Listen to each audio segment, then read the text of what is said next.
უძველეს დროში ამ ადგილზე ბევრი ფუტკარი ბუდობდა და აქ ხალხი თაფლისთვის მოდიოდა. სწორედ ამიტომ ამ ტერიტორიის სახელწოდება თაფლთან არის დაკავშირებული. დიახ, ეს სათაფლია.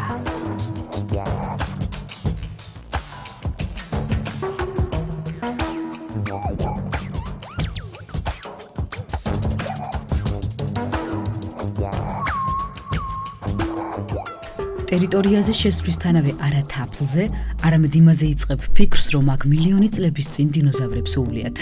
ამიტომ ტურისტული სვლაგეზის პირველი ლოკაციის ადგილი სათაფლიას მთავარი ღირსშესანიშნაობის დინოზავრის ნაკვალების საკონსერვაციო შენობაა.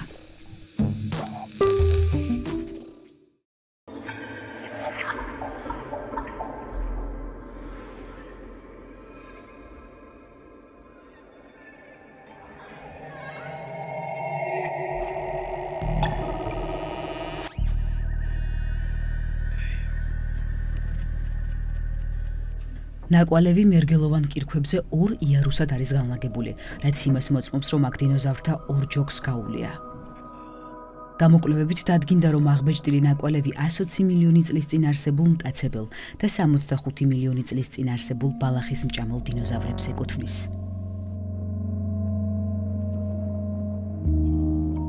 წარმოქმნის შემდეგ, როგორც ჩანს, რაღაც პირობები შეიქმნა განსაკუთრებული აქ, რომ მოხდა სწრაფი მისი გაქვავება და დაიფარა შემდგომ მიწის ფენი, თორე წინააღმდეგ შემთხვევაში აუცილებლად წაიშლება. ამან გადაარჩინა.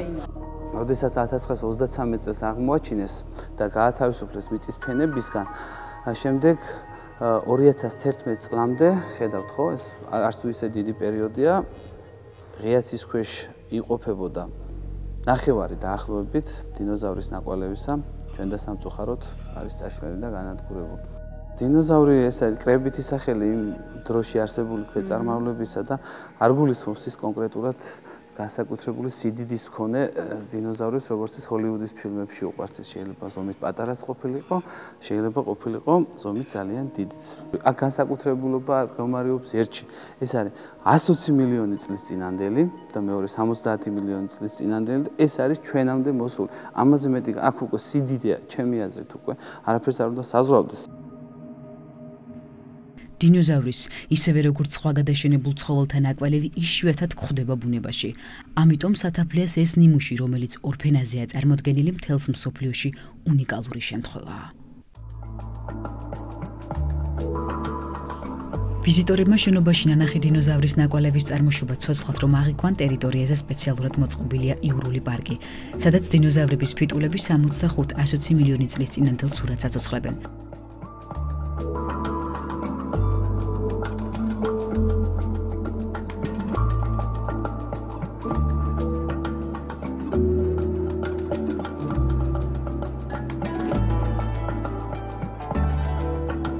როგორც ჩანს, ეს ტურისტებისთვის განსაკუთრებით საყვარელი ადგილია.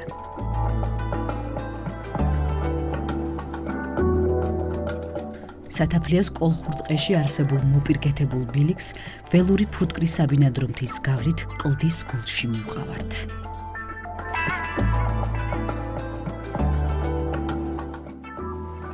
ვაუ. მოდი გელაც გაჩვენებ. აი გელათი. აი გელათი. Wow.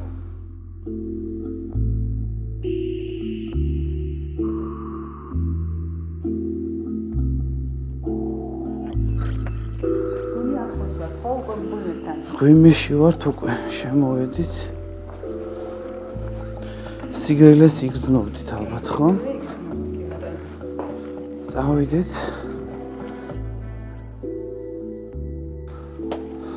რაღაც 300 მეტრო გვაქვს გასავლელი ღვიმეში.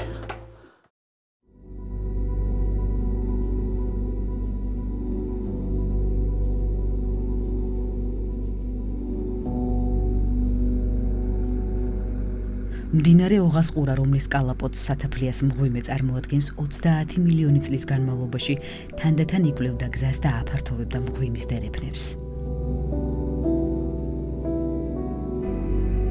სათაფლიას მღვიმე 1925 წელს პეტრე ჭაბუკიანმა შემთხვევით მაშინ აღმოაჩინა, როდესაც პირველყოფილი ადამიანების სადგომს ეძებდა. ფურცლისებრი წარმონაქმნი, რომელიც აქ თვითონ ჭერის ლაქანების წერის კონფიგურაციით და ასევე გრავიტაციული მოქმედებით წარმოიქმნება. არის ქიმიური შემადგენლობა, ჭარბობს კალციტები და არის გამჭვირვალე. ამიტომაც ქვია ამ დარბაზს გამჭვირვალე დარბაზი. ამ წუთში ხა ამ განათების ჩვენ ისეთ მხარეს ვდგავართ, რომ შეიძლება ზუსტად არ ჩანდეს ეს ყველაფერი.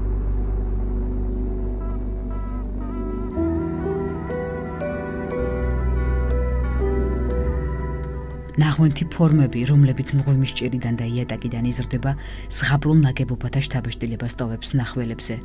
ამ შთაბეჭდილებას კიდევ უფრო აძლიერებს მღვიმეში დამონტაჟებული ფერადი განათების სისტემა. ამ სამყაროში ზამთარ ზაფხულ მუდმივი ტემპერატურა +13 გრადუსია.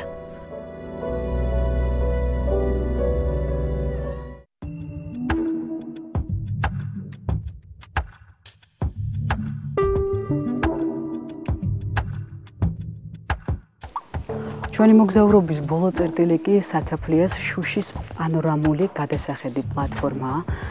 ხედი ფაქტობრივად სუნთქვაშეკრულ მდგომარეობაში გტოვებს და იმ ემოციას, რომელიც აქამდე მოიტანე, გიორმაგებს. ამ გადასახედი პლატფორმის საიდუმლოც ალბათ სწორედ ეგ არის.